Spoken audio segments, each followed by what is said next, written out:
Perkenalkan, nama saya Elvin Marlina Harefa, biasa dipanggil Elvin, NIM 200520009. Pada video kali ini saya akan mempresentasikan tentang hukum perikatan dan perjanjian. Satu persatu kita akan bahas. Yang pertama yaitu perikatan. Kita harus tahu dulu apa yang dimaksud dengan perikatan. Perikatan adalah aturan yang mengatur hubungan hukum dalam harta kekayaan antara satu pihak atau lebih yang memberi hak pada salah satu pihak atau kreditur dan menuntut sesuatu dari pihak yang lain atau debitur atas suatu presentasi. Ada beberapa sumber-sumber perikatan. Ada dua sumber perikatan, yaitu perikatan yang lahir karena kontrak dan perikatan yang lahir karena undang-undang. Ada beberapa macam-macam perikatan. Ada 7 macam-macam perikatan. Yang pertama adalah perikatan murni. Yang kedua adalah perikatan bersyarat. Dapat dibagi menjadi dua, yaitu perikatan bersyarat tangguh dan perikatan bersyarat batal. Yang ketiga adalah perikatan dengan ketepatan waktu. Yang keempat adalah perikatan memasukkan. Yang kelima adalah perikatan tanggung menanggung. Yang keenam adalah perikatan dapat dibagi dan tidak dapat dibagi. Yang terakhir adalah perikatan dengan ancaman hukum. Ada juga resiko dari hukum perikatan, yaitu secara sederhana definisi resiko yakni suatu kondisi yang belum pasti tetapi mengandung unsur bahaya sebagai eksekusi atau akibat dari sesuatu. Sekali lagi, sesuatu ini adalah usaha, bisnis, aktivitas maupun keputusan yang kamu ambil. Keadaan memaksa. Dalam hukum perikatan ada juga yang dinamakan adalah keadaan memaksa. Keadaan memaksa atau keadaan kahar atau force majeure, yaitu keadaan tidak dipenuhi presentasi oleh debitor karena terjadi peristiwa yang tidak dapat diketahui atau tidak dapat diduga terjadi ketika pembuatan perikatan. Wen prestasi. Kita harus tahu dulu apa yang dimaksud dengan wen prestasi. Wen prestasi adalah istilah dari bahasa Belanda, yaitu wen prestatie. Berarti tidak dipenuhi prestasi atau kewajiban dalam suatu perjanjian. Menurut KBBI, pengertian wen prestasi artinya salah satu pihak bersepakat dalam perjanjian memiliki presentasi buruk akibat dan kelalaiannya. Apa itu somasi? Kita harus tahu dulu yang dimaksud dengan somasi adalah peringatan yang diberikan terhadap pihak calon tergugat yang berada jujur pada proses hukum. Dalam jurisprudensi, istilah somasi biasanya sering digunakan untuk menyebut suatu pemerintah atau keteguran. Baik, kita akan masuk pada ganti rugi. Kita harus tahu ganti rugi adalah pengertian dari tercantum dalam pasal 95 ayat 1 Undang-Undang yang nama hal tersebut berbunyi, pihak yang digunakan menurut hukum wajib diberikan ganti rugi dan rehabilitasi. Terus kita akan masuk pada perjanjian. Kita ada dua pengertian, yaitu perikatan dan perjanjian. Tadi perikatan, sekarang kita masuk pada perjanjian. Kita harus tahu apa yang dimaksud dengan perjanjian.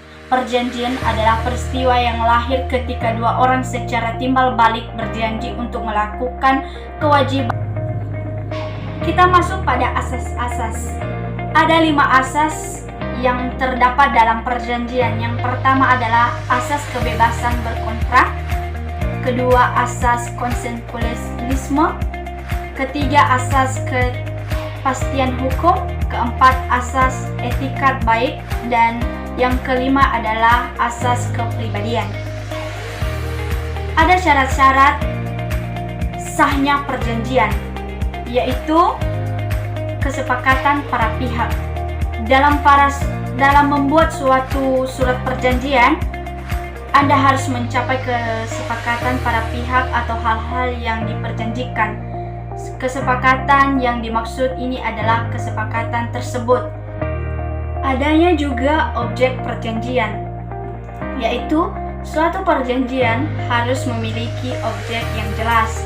Objek tersebut hanya dapat berupa barang dalam bentuk fisik, namun juga dapat berubah menjadi jasa, dapat ditentukan jenisnya.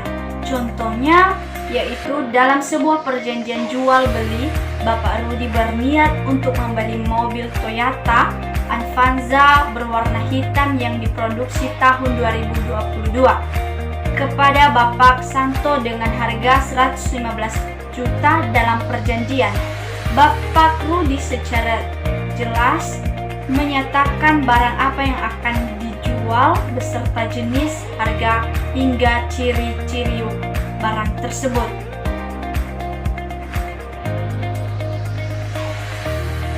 Ada juga akibat perjanjian.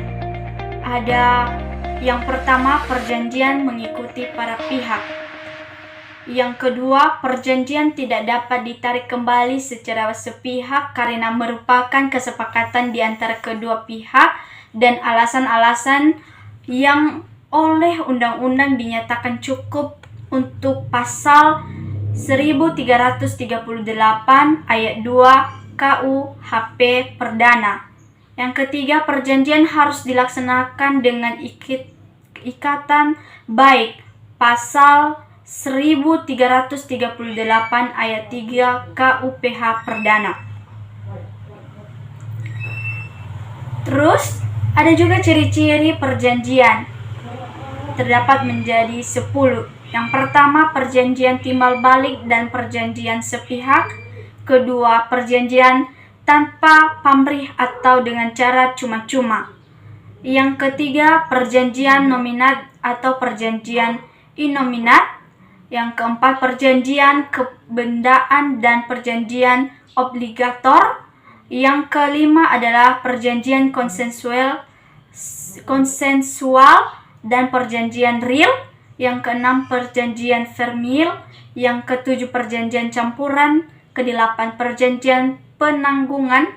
Kesembilan, perjanjian standar. Dan yang terakhir, perjanjian garansi atau denda beding. Ada beberapa unsur-unsur perjanjian. Dalam perjanjian dikenal 3 unsur, yaitu unsur esensialia, unsur natural, dan unsur aksidentalia. Berakhirnya perjanjian ada beberapa tahapan, yaitu pertama adalah berakhirnya perjanjian berbeda dengan berakhirnya suatu perikatan. Dan kedua, suatu perikatan dapat dihapus sementara perjanjian yang menjadi sumbernya masih tetap ada. Yang ketiga, suatu perjanjian baru berakhir apabila segala perikatan yang timbul dari perjanjian tersebut tetap harus dihapus seluruhnya. Yang keempat adalah berakhirnya perikatan tidak dengan sendirinya mengakibatkan berakhirnya perjanjian, sedangkan berakhirnya perjanjian dengan sendirinya mengakibatkan berakhirnya perikatan. Yang kelima adalah dengan berakhirnya suatu perjanjian, maka perikatan-perikatan yang terdapat perjanjian tersebut secara otomatis menjadi terhapus. Kita masuk dalam penyusunan akta perjanjian. Kontrak atau perjanjian adalah kesepakatan antara dua orang atau lebih mengenai hal tersebut yang disetujui oleh mereka. Ketentuan umum mengenai kontrak diatur dalam Kitab Undang-Undang Hukum Perdana Indonesia. Untuk dapat dianggap sah secara umum, ada 4 persyaratan yang harus dipenuhi sebagai diatur dalam pasal 1320 Kitab Undang-Undang Hukum Perdana. Yang pertama adalah kesepakatan para pihak.